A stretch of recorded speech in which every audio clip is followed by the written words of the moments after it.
I had this bird right here, man. I had him for about 8 or 9 years, man.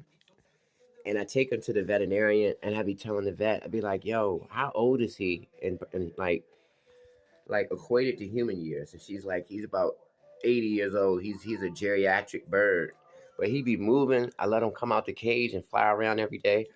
Yo, it's crazy. Yo, it's crazy. It's kind of like Tom and Jerry type thing, man. Like got the black cat with the yellow bird." And believe it or not, I can let him come out the cage and fly around, and she won't do nothing to him because they like, she's so accustomed to him. But she already know what it is, man. She know I'm about to feed these outside cats, man. You know what I mean? You know what I mean? You know what I mean? Yeah, man. Hey, but today the real topic of discussion, man. First of all, Thanksgiving. I hope y'all gave back. Because I look at Thanksgiving as, yeah, Thanksgiving. My thanks has been given. And this is some of the food that I got left. But I was giving away mad food yesterday, yo. Boxes. I had these boxes that had this stuff in it. I had one box left, so I don't know what I'm gonna do with this. I'm gonna figure out a way to get rid of it. But mac and cheese, bean, all kind of stuff, man. Turkeys, whatever, man. You know what I mean? You know what I mean? I even I was giving away these joints too. I got one more left. I was giving away these air fryers. And these are expensive air fryers. It cost like 200 a piece, 250 a watt. You know what I mean? I bought like six of them, with the help of some of my comrades, and we handed them joints out. You know what I mean? And here we are back on the streets. Hey, but like I said, man, the real topic that I want to discuss like we we all we all know about we all know about crime, criminals and crime and stuff like that, right? We all know the power that criminals have. We know the power that the Mexican Mafia has, right?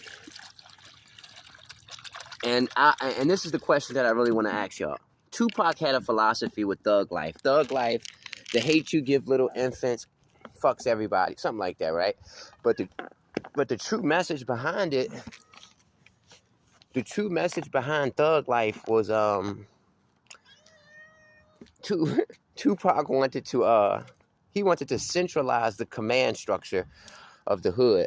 He wanted the OGs from every city to be able to have like a senate, just like the Mexican Mafia has a senate, right?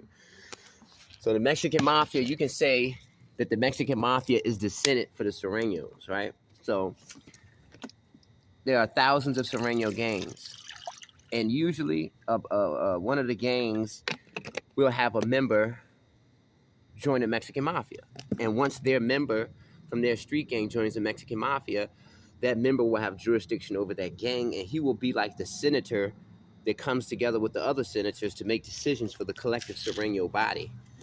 You know what I mean? You know what I mean? And it's like Tupac wanted to do that, but he wanted to do that with all. He wanted to do that with the streets, period. You know what I mean? With the streets, period. The black gangs, Latino gangs, all of that. He wanted to centralize the structure so that we can send out edicts and things like that. For example, nobody should be. He actually put out a list of edicts. Nobody should do drive-bys because when you do a drive-by at a house party, or you do a drive-by in general, you're gonna strike innocent people. You know. You know. Hey, what up, cat? Hey, cat. What's up, cat? That's a pretty cat right there, man. She got caramel eyes, man. But she don't play no games. If another cat come close, she's sparking. You know what I mean? You know what I mean? Well, like I said, man, imagine if Tupac's dream could be accomplished, man. Imagine if we can get the Mexican Mafia in California and all the other criminals that have major influence in their states and cities. And imagine if we can do what the Mexican Mafia did for Sureños, but do it in a general sense and just have a Senate that represents the streets of America, all 50 states. And that way, whenever something crazy happens, like children get murdered or something like that, we can take it to the commission, we can take it to the Senate, and we can say, yo, a little kid just got shot, a little kid just got killed in Chicago, you know what I'm saying? Little kid got killed in Chicago. We're going to go to the Chicago OGs. We're going to put an edict out in Chicago. No more kid killing.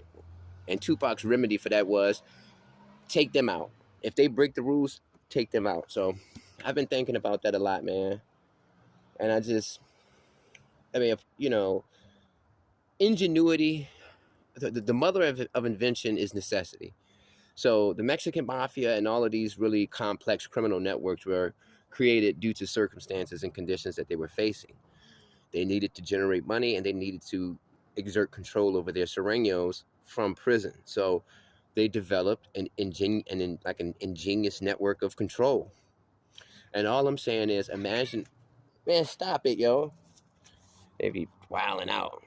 Wilding out. You know what I mean? They be wilding. But, you know, I just be sitting here sometimes thinking, the Mexican Mafia actually stopped drive-bys. They instructed all the Sereno gangs to stop it. So just imagine if 2Pac's philosophy, we can make that real in all 50 states, man. So it's crazy, man. It's crazy. Every time I see, like, a little kid just got murdered here yesterday on Thanksgiving, and I'm like, if we had something in place, like a commission, like the Mafia had, a setup like the Mexican Mafia, we can really, really regulate the streets, because the streets are being regulated by the Mexican Mafia. The penitentiaries are being regulated. We can do it, man. These dudes can do it. Anyway, man, peace, man. I hope you had a good Thanksgiving, man. You know, I hope you linked up with your family and put your differences aside and have fun and drink, you know what I mean? But life goes on, as you can see.